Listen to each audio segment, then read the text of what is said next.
Mag-i-estima tayo ngayon ng ang pinakamasarap na butiti sa balat ng lupa. Ang guyabano. Yan, ang tinatanggal lang yung tinik niya. Kasi yung tinik niya, triangle to. Tatlo ang ganyan, ganyan. Tinik niya.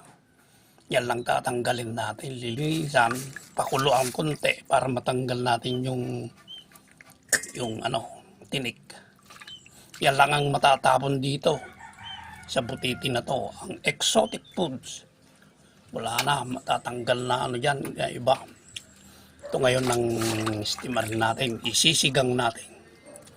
O paksiw, masarap ang sabaw nito. Anong klase ng butiti? Sarap. Butete na guyabano. Baliktarin natin. Ganyan ang tinik nyo. Bunutin na natin itong tinik. Sana saka natin ibaon tong tinik kasi iba ang tinik nya. Yan. Saka pag natanggal natin lahat, saka lutuin.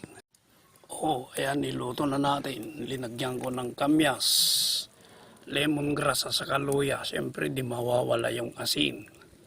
Mamaya na yung ibang ingredients. Pinakamahalaga, ibaon natin tong kaliskis niyang tinik. Delikado to. Ayun, luto na. Linagyan natin ng sili, tikman natin. Sarap. Wow, sarap. Pwede lang kumain.